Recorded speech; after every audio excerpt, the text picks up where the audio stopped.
aula de hoje a gente vai conversar sobre autoestima. E Bia, o que é que seria essa autoestima? Porque logo embaixo você colocou essa autoaceitação e também sobre a ditadura da beleza e do corpo. Então esses são temas que a gente vai conversar na aula de hoje. Então assim, o que é que acontece? Primeiro que a gente desde pequenininha, a gente foi imersa dentro de uma ditadura da beleza. Nossos corpos, enquanto mulheres, eles foram comercializados para a venda de produtos. Então, imagine que quando uma loja, ela quer vender uma roupa, ela quer vender um biquíni, ela contrata uma modelo. E por muito tempo a gente viu um estereótipo, de corpo, em que aquele corpo era um objeto de desejo para as pessoas. Então, ontem, inclusive, eu atendi uma cliente em que ela falando que uma vez ela precisou tomar corticoide e ela acabou engordando muito. E aí um namorado, enfim, da época, começou a falar pra ela, você tem muito culote, você tem muito isso. E ela começou a gerar uma sensação de baixa estima, de negação ao próprio corpo, negação ao momento que ela estava vivendo, de estar tomando também aquele medicamento. E começou a ter uma fobia mesmo, uma dificuldade de se relacionar, de nem conseguir tirar roupa na hora da relação sexual, de ter muito medo, enfim, de não ser aprovada, de não ser aceita. E isso desencadeou uma cobrança gigantesca dela ter que estar o tempo todo na academia. E ao mesmo tempo, quando ela não vai, uma geração, uma sensação de frustração, de culpa e de tantas outras coisas. E aí a gente vem para essa ditadura da beleza, onde foi imposto socialmente em que para você ser amado, para você ser admirado, para você ser aceita, você precisa estar naquele formato.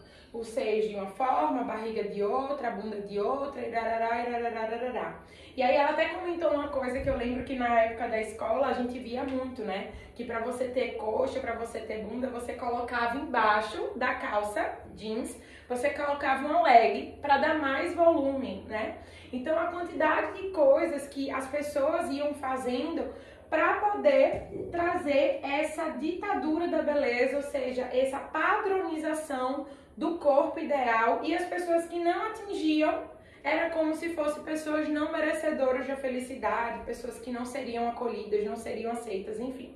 E aí também a quantidade de estéticas, de movimentos estéticos que vão fazendo. E eu não sou contra nenhuma escolha que você sinta que vai te fazer bem. Mas desde que você pergunte se essa escolha ela é por você ou é pelo outro. Então é por mim que eu estou fazendo isso ou eu estou fazendo para ser aprovada e desejada pelo outro. Então é quando você começa a refletir verdadeiramente o que é que faz sentido na sua jornada. Eu lembro que eu tive uma cliente que ela me chamou muita atenção e eu geralmente comento sobre ela porque ela era muito alta e o desejo da vida dela toda era ser baixa, era ser baixinha. Só que o que ela poderia fazer para ser baixinha? Ela não tinha como cortar a canela. E aí isso era reforçado muito pelos homens, pelo pai dela, pelo namorado que ela escolhia, que era muito esse lugar de dizer assim, você podia ser mais baixa, você podia ser mais baixa. E isso gerava uma sensação de falta de aceitação da natureza dela. E aí é onde a gente se pergunta, qual é o tipo de beleza ou de padrão que eu estou verdadeiramente olhando, Então, por muito tempo, o cabelo que todo mundo queria ter era o liso. Então, tá que ele formou naquela criança desde os 8 anos de idade. Hoje em dia, as pessoas que têm cabelo liso, elas estão querendo fazer escova modeladora, cacheando o cabelo. Então, qual é o tipo verdadeiramente de padrão que a gente tá ficando refém?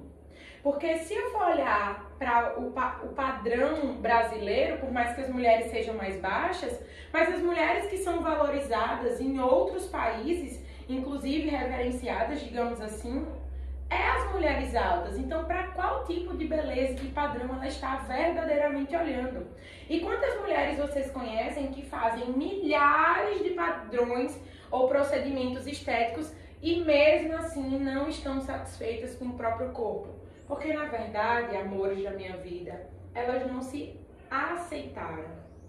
Elas não se acolheram e, consequentemente, também não acolheram a genética, a ancestralidade, a individualidade de cada pessoa. Imagine que se para Bia ter um tipo de estereótipo, existe uma ancestralidade, né? Existe um pai, existe uma mãe, existe uma genética, existe uma energia aí por trás, que são os meus descendentes.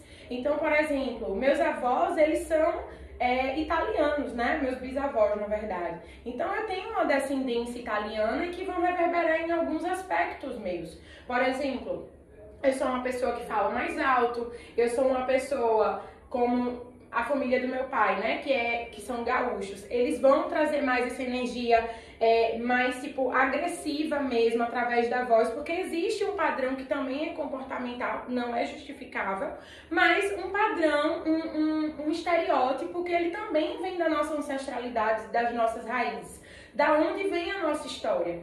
E enquanto a gente não aceita, a gente ainda está refém do pensamento para com o outro e não para comigo. Ups. E aí, em vez de estar fazendo, por exemplo, escolhendo fazer atividade física por amor a mim, eu estou fazendo atividade física para ser aceita pelo outro. E aí, para onde é que vem a minha autoestima? É muito comum as pessoas que têm problema de autoestima, né, têm baixa estima, são pessoas que geralmente desde a infância entraram em processo de comparação. Então eu já atendi uma cliente que quando ela estava em grupinhos de amigas, né, lá quando ela tinha 5, 6 anos, ela se maltratava porque ela queria ser igual à prima dela, ela queria ter o cabelo da prima dela, queria ter o jeitinho da prima dela, e todo mundo valorizava essa prima, então ela achava que o erro era ela. Então o fato de achar que ela era o erro, isso prejudicou ela profundamente na relação dela, com o outro e com o mundo, porque na verdade ela achava que o jeito dela era o errado e o certo, o ideal, era aquele jeito de uma outra pessoa. Então a baixa estima, ela vem de um processo comparativo e por isso eu volto e repito a importância da meditação. Não sei se vocês estão lendo os relatos das mulheres no grupo do curso e elas estão falando muito, né, o quanto elas estão se libertando de padrões, de tabus, inclusive de voltar a olhar para o próprio corpo delas e voltar a se reconhecer, porque a meditação, ela acorda partes espontâneas e selvagens nossas, acorda partes autênticas que a gente só vê quando a gente libera, quando a gente dá espaço para o movimento do nosso corpo. Enquanto a gente está ali na rigidez, no cabresto, né? Enquanto a gente está ali olhando apenas em uma direção, a gente não vai conseguir ver verdadeiramente a força, a unicidade do nosso corpo. E por isso é tão importante que vocês se permitam fazer a meditação. E aí é só olhando através da nossa individualidade que a gente vai poder voltar a aceitar a nossa ancestralidade, voltar a aceitar os traços que são nossos, né? Às vezes a gente tá ali e aí a gente não aceita por ter colchão. Aí as pessoas que têm coxa grossa quer ter coxa fina, a pessoa que quer ter coxa fina quer ter coxa grossa. Aí a pessoa que é assim, aí tem gente que quer emagrecer, tem gente que quer engordar, tem gente que isso, tem gente que... E aí percebe que na verdade cada um tem o seu referencial, mas que o referencial não é o si próprio, não é a própria história. Então hoje eu quero convidar vocês a sair desse movimento de comparação e voltar a enxergar o divino em si. Então imagine que foi um dos temas, né, e é um dos passos para essa mulher desperta, que é o 4º passo, se eu não me engano, é voltar a enxergar o divino em tudo. E enxergar o divino em tudo é principalmente voltar a enxergar o divino em mim. E aí, Bia, então eu não posso estar insatisfeita com o meu corpo, então eu não posso estar insatisfeita. Não, a insatisfação, inclusive, é uma mola de impulso para mudança. Então ela é muito importante. Você chegou aqui porque de alguma forma você está insatisfeito em algum aspecto ou alguns aspectos da sua vida. Então a insatisfação é importantíssima. Mas a gente precisa sair desse movimento de comparação e ir para um movimento de inspiração. Então eu posso seguir pessoas que me inspiram, seja pela beleza dela, da espontaneidade, seja por um corpo que eu admiro, não importa. Pode existir a inspiração? Pode, mas desde que eu não fique o tempo todo me depreciando. Porque quanto mais eu me deprecio, como é que eu vou poder enxergar o divino? Do mesmo jeito que vocês estão percebendo que pessoas rígidas, elas têm mais dificuldade de fazer o exercício de mudança, né? Mudança de hábitos, mudanças de sabores, mudanças de gavetas, que perceberam que por uma vida toda a gaveta da calcinha esteve no mesmo lugar, e vocês podem assistir a aula 1 para entender o que eu estou falando. Mas vocês podem perceber que as pessoas que não enxergam o divino em si, elas vão estar focadas o tempo todo na reclamação e no sofrimento da vida. Pode acontecer o melhor milagre na vida dela, mas ela vai continuar num processo de insatisfação, porque o meu jardim nunca é bom o suficiente, o jardim do outro, ele é melhor. E aí, quando você concentra a energia em si, que é o terceiro passo, né, que a gente conversou na aula 1, a gente começa a parar de olhar para o jardim do outro, querendo saber qual é a planta que ele tem ou qual adubo ele usou, e começa a criar o nosso próprio adubo e começa a cuidar do nosso próprio jardim. E é isso que eu quero que vocês façam. É voltar a cuidar das suas próprias plantas, do seu próprio terreno. É começar a regar o seu próprio terreno do seu jeitinho. E aí você pode utilizar as pessoas para te inspirar e dizer aonde você quer chegar. Eu tenho várias inspirações, mas quando eu olho para elas, eu olho como um impulso e não como uma depreciação. Então, as meditações, o olhar para o espelho, o voltar a enxergar a tua força, o voltar a fazer as pazes com você e entender que cada um vive a sua individualidade dentro da sua sombra e da sua luz, volta a fazer as pazes com a sua autoaceitação. Eu aceito o fato, por muito tempo, por exemplo, eu tive um grande problema porque eu odiava o meu cabelo.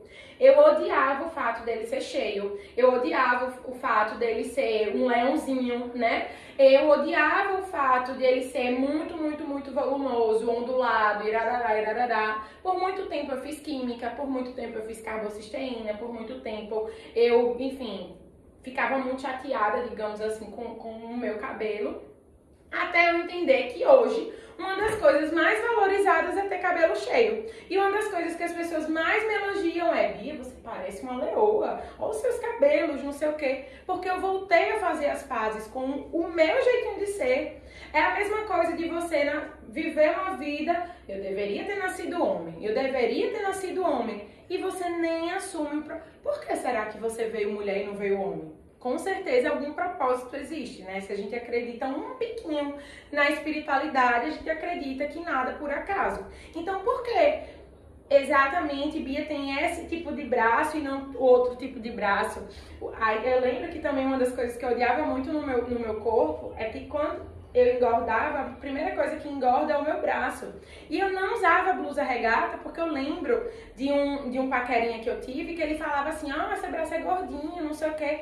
E isso eu ficava muito mal. Hoje em dia, foda-se. E desculpa aí as palavras, mas foda-se, foda-se, foda-se, foda-se, porque é o meu braço. E aí eu vou querer anular ele? É o meu braço, olha a quantidade de coisas que meu braço me possibilita fazer. Olha a quantidade de coisas que minha perna me possibilita fazer. Olha a quantidade de coisas que meu nariz me possibilita sentir, né? Olha a quantidade de coisas que meu olhar transmite e que eu recebo. Olha a quantidade de potência que eu posso estar trazendo. Enfim, então é sair desse processo de depreciação e parar de enxergar o fedor do terreno baldio e começar a olhar a beleza das flores que nascem em um terreno, né? Começar a olhar para a beleza e para o sutil, para o divino que existe ao nosso redor. E é justamente a autoestima, ela acontece através de um redirecionamento de olhar. Então experimentem redirecionar ao olhar de vocês para encontrar a beleza de ser. E para isso tem um exercício excelente que eu trago para as minhas clientes sempre no consultório, e que a gente tá aqui nesse intensivão para isso mesmo, que é voltar a observar e elogiar as pessoas. Então, experimenta sair na rua, ou não, né? Até porque a gente tá nesse processo pandêmico. Mas se você for, por exemplo, para uma padaria, ou se você estiver no Instagram mesmo, enfim, estiver em casa e você convive com a outra pessoa, começa a enxergar os diversos tipos de beleza que existem ao seu redor. Então, vai lá na padaria, por exemplo, e enxerga a beleza do padeiro. Enxerga a beleza da mulher do caixa, enxerga a beleza da sua terapeuta, enxerga a beleza das pessoas que estão ao seu redor, enxerga o que é belo na sua mãe, o que é belo no seu pai, olha os passarinhos que lindo. O que é belo, né? O que é belo no seu companheiro, na sua companheira? O que é belo no seu filho, né? Às vezes o belo, ele vai ser muito mais sutil e amplo do que você possa imaginar. Então experimenta ir soltando essa ditadura, essa rigidez.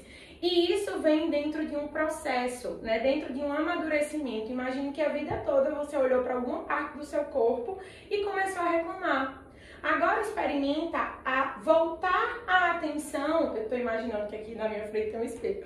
Então imagina voltar a sua atenção agora, nesse momento, para algo que você acha belo do seu corpo. O que existe de belo? E elogia isso. Elogia isso. Vai voltando a fazer as pazes com você. Imagine se todo mundo fosse com a mesma cor de cabelo, com a mesma cor de olho, com o mesmo corpo. Imagina como seria se todo mundo fosse igual. Será que verdadeiramente existiria graça? Né? Então traz e amplia o seu olhar. Solta. Eu tenho uma cliente que a história dela me chamou muita atenção.